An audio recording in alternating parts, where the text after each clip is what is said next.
Hello and welcome to Hope Unabridged. I'm Casey Brennan. And I'm Angie Elkins. And Christmas is upon us, y'all. It's already here. Wow.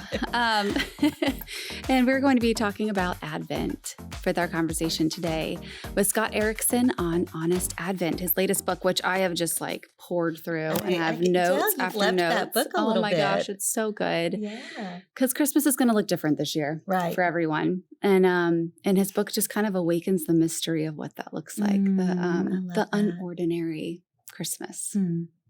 I love that. I mean, our Christmas is always such a busy season, the holidays in general. And so we really have to be intentional about kind of finding the beauty in the moments or making it special in a way that doesn't involve presents and shopping and buying. Like, how do we slow down? Imagining the wonder of it. Absolutely. Yeah. I love that. So how's Christmas going to look different for your family this year? I don't even know yet. Yeah. We're still trying to figure out plans, whether we're going to go travel to see family or not. I don't know.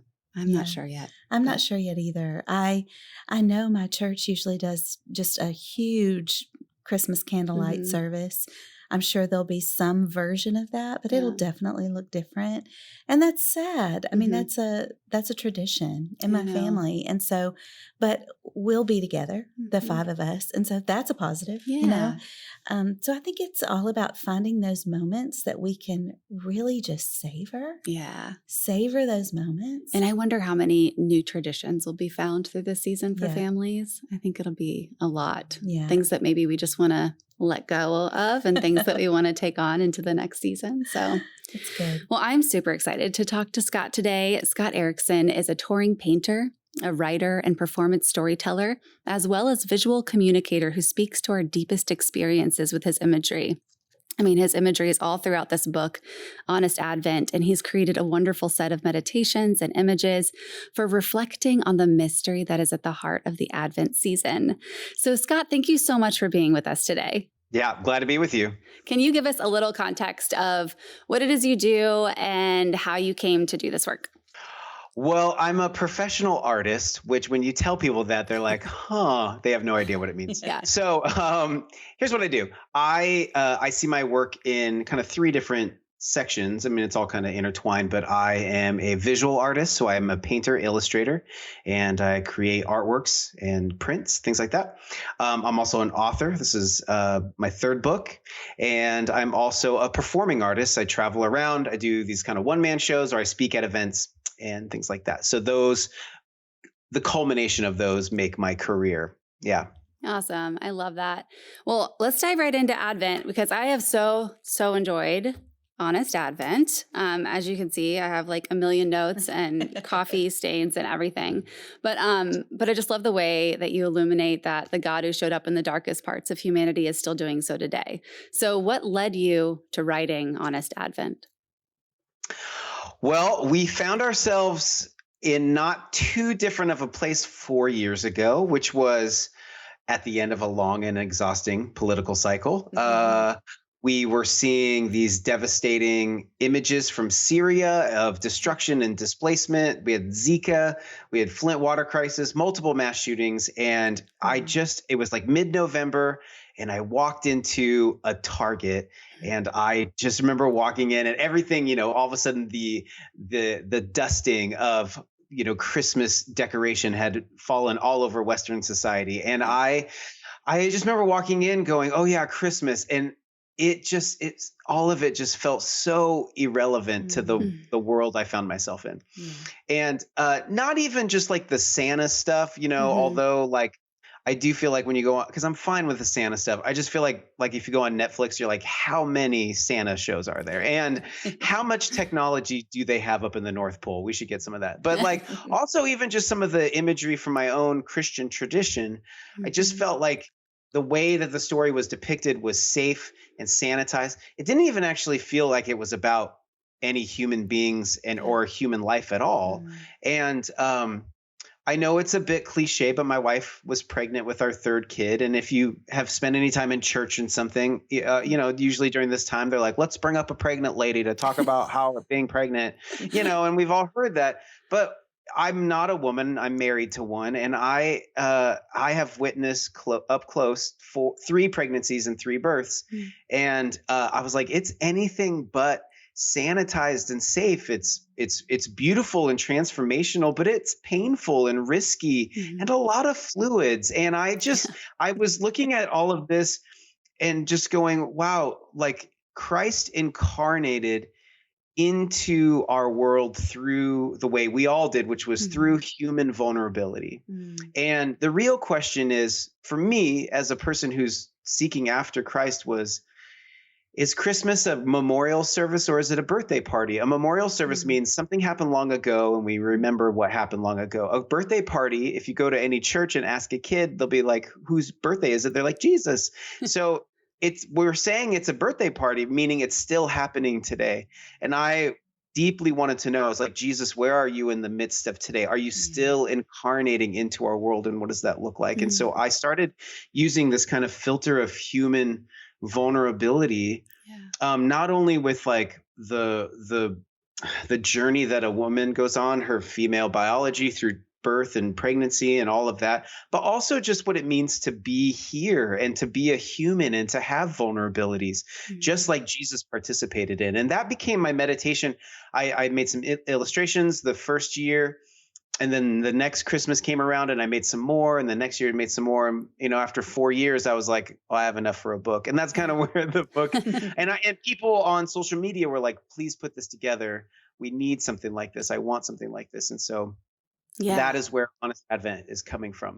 I love that. I love that you start with imagery first too. We Mhm. had Morgan Harper Nichols on a couple weeks Nice. ago, and I know she wrote the foreword for your book, but she says the same thing. She starts with imagery and just kind of like painting and letting the words kind of find their way. And I think that's beautiful.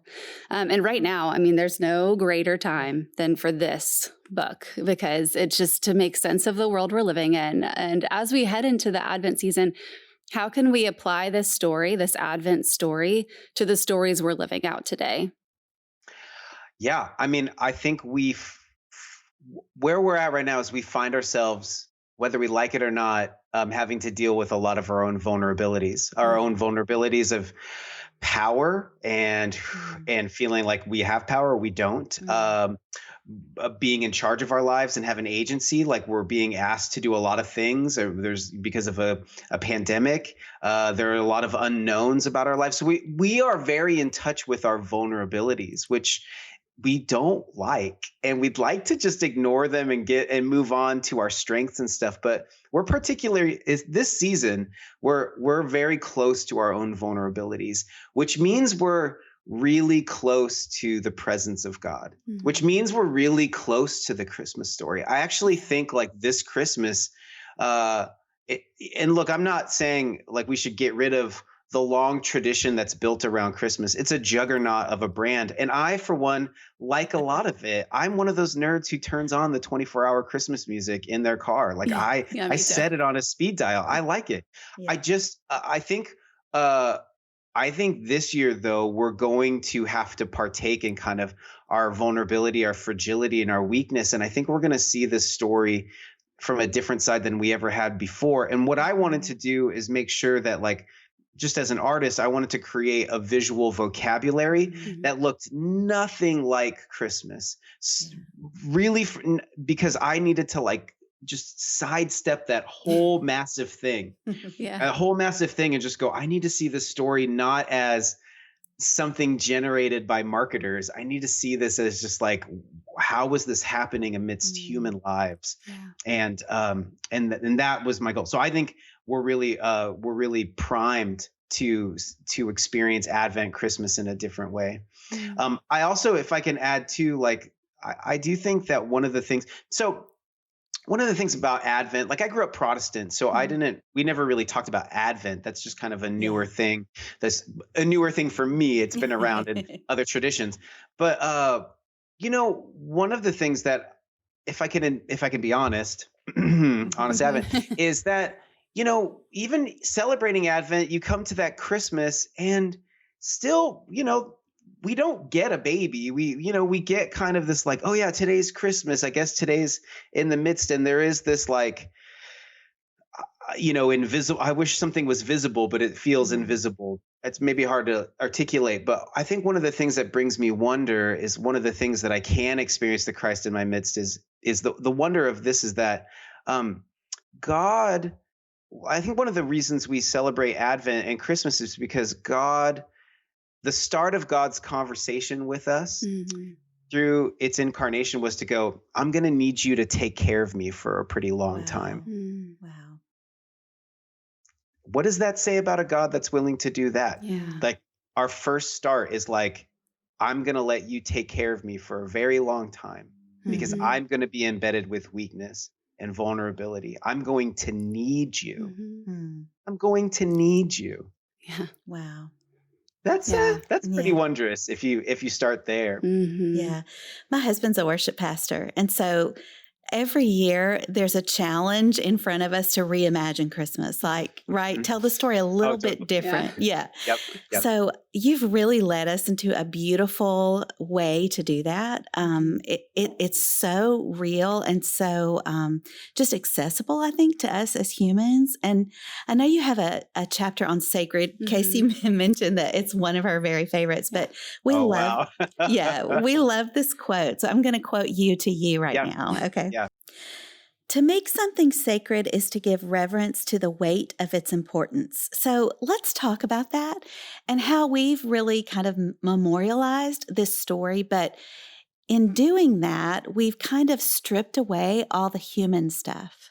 Well, that particular meditation on sacredness, I spent, after high school, I spent some time in Europe and I lived next to a cathedral, which is a magnificent accomplishment of architecture, but also it had a significant effect on me as an artist because that was created at a time where, for one, people didn't have Bibles. It was before the printing press. I mean, the priests did, but it was in Latin. And so most of the culture was also illiterate. So the whole thing was a way in which a person could enter visually into the story of God. It was used as a teaching tool and as a worship space and a gathering space, all kinds of things. But that had a deep effect on me. I'm thinking of like all of these stories were then like made sacred by being put into stained glass or being put into paintings or things like that. I think one of the things that through meditating on kind of vulnerability is, and what I get to is like, what happens when we make something sacred is we recognize that something transformational happened. And we are different because of something that took place. And so we want to memorialize it and give it the honor that it deserves. And the way that we do that is we maybe like make it a little bit cleaner than it was. We add some gold leaf, we make it a little shinier. And then over time, this story seems so not like our everyday human experiences. And what I'm getting there too, especially specifically with that chapter, is going, what happened, God coming through the world came through human biology, came through female biology. And so when we look at our own biology, our own bodies, and we dismiss them because we see the flaws or the weaknesses or vulnerabilities, what we're saying is, I can't partake in sacred moments because look at all my flaws. And that's the problem, not the problem, but that's one of the things that we must keep in our minds when we make something sacred, is to go, but don't leave yourself out of this story either. Because like these stories happen to just very ordinary human beings like you or I, and our life and our bodies can partake in sacred moments as well. So let's not, in the act of making something sacred, dismiss our own selves from being that possible grounding for sacred moments. That's beautiful. Yeah, I love that. And I love too the way that you just bring the realness of what Advent would have looked like. Because I mean, like, for instance, wiping baby Jesus's butt, like that happened. Like childbirth is messy. I mean, and you're right. Like there's just these pristine images that we have seen. And I don't know why that is the way that it is, but I just love the raw realness that you bring to it. And I want to jump. Oh, go ahead. Oh, I mean, I think I know why. I mean, we don't really want to walk into a space and see like pictures of like the alien child they hand you That's after it's true. been born that's puffy and purple and Yeah. like wiping, like that doesn't make beautiful art. It might be real Yeah. and honest, but it's not necessarily what is um liturgical, I guess. Mhm. And I think that's totally fine. I do think though that what these set of meditations and images are trying to is just kind of like, I feel like because of that, like kind of sanitizing or editorializing, we've created this massive catalog of imagery that's just about that, and we Yeah. have very few that are about like, actually it's a little more honest, it's a little more Yeah. like this. um and I even say that in the book where it's like, look, I'm not trying to like br- bring in the controversy in Christmas. I'm not trying to bring in like Yeah. the body fluids to bring the body fluids at Christmas. That's not my goal. I'm just trying to see like how this story actually is still happening now. I'm a Mhm. teacher, I'm a former church leader, I'm a spiritual director, I teach a lot, and one of my muses for teaching that I actually sincerely believe is like the only reason we're telling any of these stories in the Bible still is because they're still happening today. Mhm. If they weren't happening today, we wouldn't tell these stories. Yeah. Yes, a specific story happened back then, like this way, like, but we've all experienced something similar in our own lives. And that's why these stories have such resonance with our Mhm. experiences. So I'm just trying to make the bridge that goes, yeah, it happened back then, but it's still happening today. And Yeah. that's where we experience Christ in our midst right now. I love that. In the chapter on entitled "Counselor," you break down the passage in Hebrews 4:16 and how we should approach God's throne of grace with confidence. And then you invite us this Advent season to see Him as a wonderful counselor. And I love that, like just that Mm. imagery of wonderful counselor. Can you just break that down a little bit for me, a little more? Well, yeah, well, I'm not a therapist, but I go to therapy. Yeah, And so same. I've had a counselor for years and years and years. Yeah. And isn't that such an interesting title, like Mm, wonderful counselor? So yeah. actually, I juxtapose this. My friend who's a professional psychologist, he told me about these series of films called the Gloria films that were one of the first instances where people could see a real counseling session between an individual and a therapist, Mm. and so they're still used today to train therapists and counselors. Oh, wow. And so one of the teachers in that gives like he lists a bunch of things that for him as a counselor that he does to prepare himself to create a space for therapy to happen. Mm. And what he does is he describes somebody who is like very empathetic, who I love this phrasing. He goes, I want to prize the person that I'm doing therapy with. I want to like prize them. Like my goal is for them to flourish as a person. Yeah. And as I read through those, I was like, yeah, isn't that what we'd hope that like if Jesus is giving this title as wonderful Yeah. counselor, Yeah. that he was like his goal is to like prize us, to have us to actually be empathetic to our situation, which then in that Hebrews passage we hear this high priest being described, and it's exactly that. Like he's a high priest who's not unsympathetic to your situation, who was beset with weakness. Mhm. What? But just like we are, so he would know what it's like to be in our shoes. And Mm, like those two things started coming together. I was like, oh wow, this is bringing this phrase to life for me of just like that what Jesus, yeah, like this title is like is because he prizes those that he cares for and empathetic Yeah. to. And it just became so wondrous to like spend time with that. Yeah. I love that you said, that space that you create yeah. with your therapist. I also Yeah. go to counseling, and it's a sacred space. It's It like is. it's this little set apart time, and how beautiful of that to look at Jesus is that wonderful counselor, that we're going to go to him in that sacred space and time. And I think that's really important to remember this season too, that we can turn to him as that. I want to jump to the end and the be not afraid message, because I love what you say. A message from the divine must start with be not afraid, because it is shattering the security you found in limited conclusions. Can you talk about this chapter a bit in relation to the God with us today here? Yeah. I go through that. A lot of the conversations start with some angelic messenger going, "Don't be afraid," which we maybe assume is like because there was a very robust laser light show, like, and we like, it startled me. But what I get to is like, that may be true, but I think that's given to us more by television and film.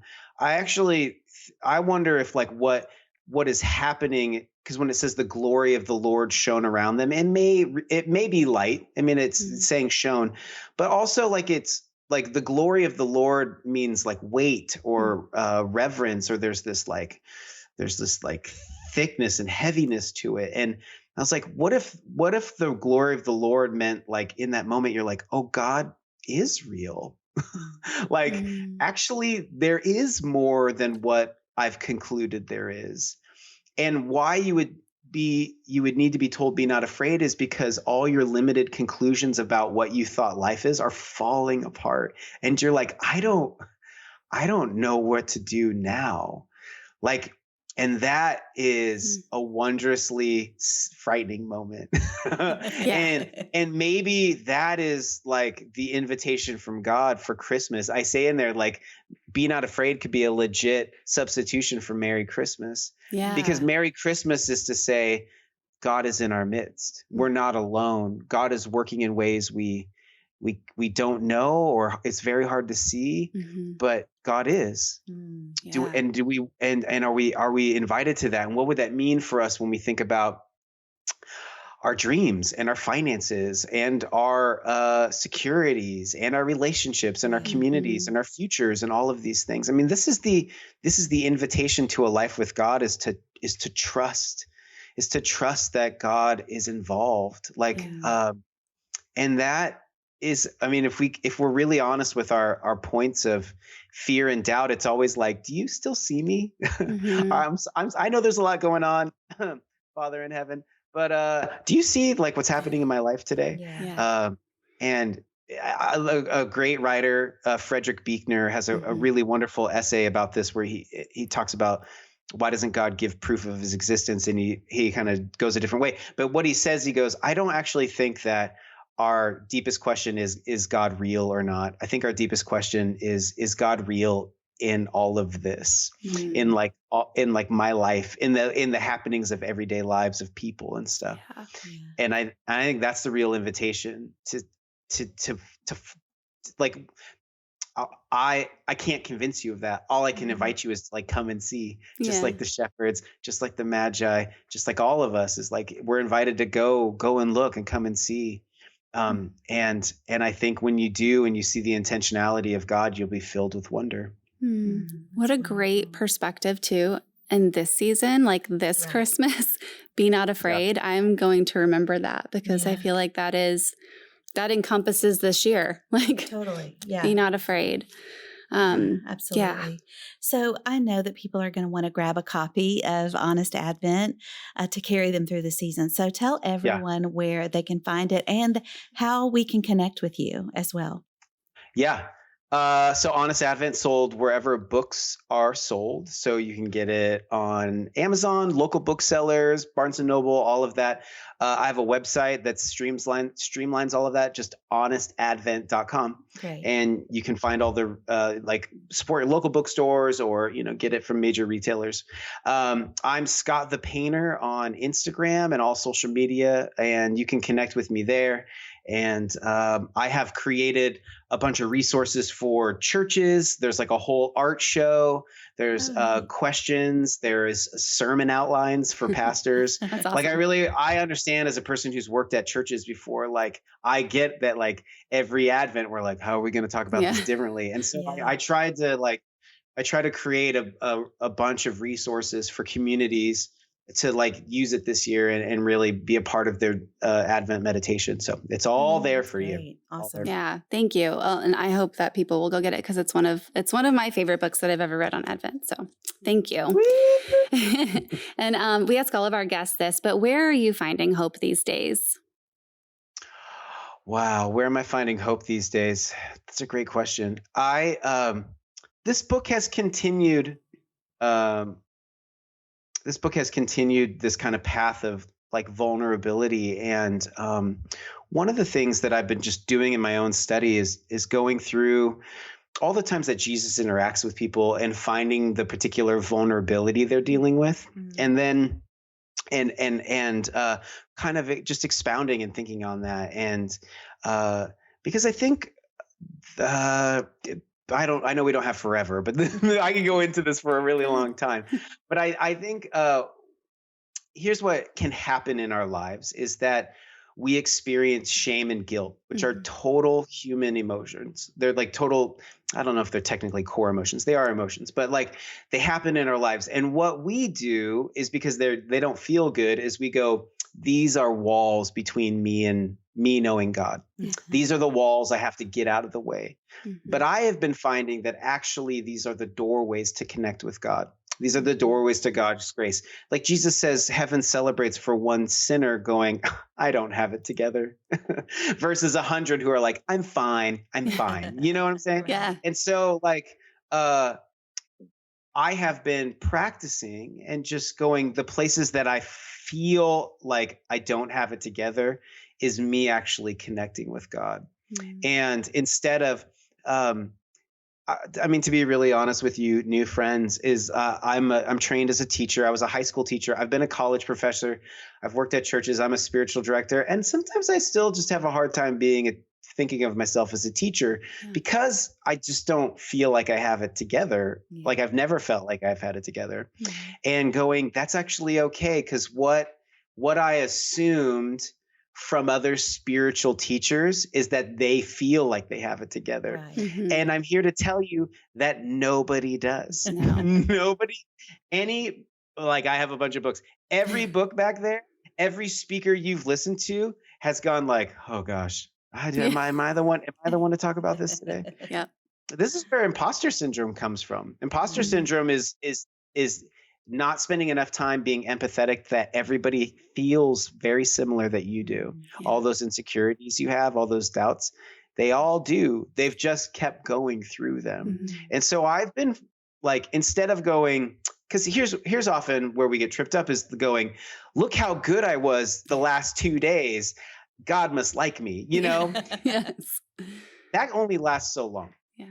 But to go, the very groundwork of I feel like I don't deserve love is like, oh, that's what we define grace as. And God has a lot to say about grace in the Holy Scriptures. So I've been finding that my own not enough-ness is the groundwork for connecting with God. And I've been finding tremendous hope in that. Just like when we alluded to talking to a therapist or a counselor, I've been experiencing the wonderful counselor. And it's I hope. Yeah. That's beautiful. I love that. You said something that triggered a memory. My 3-year-old said, he's 3, and he goes, do you know what grace means? And I was like, what, buddy? He goes, it means I love you. And I'm like, yeah, dude. Like, you got it at 3 years old. Straight from the mouth of babes. Yeah, there we go. I love it. Well, thank you so much. This conversation has been a treasure, and thank you for your time today.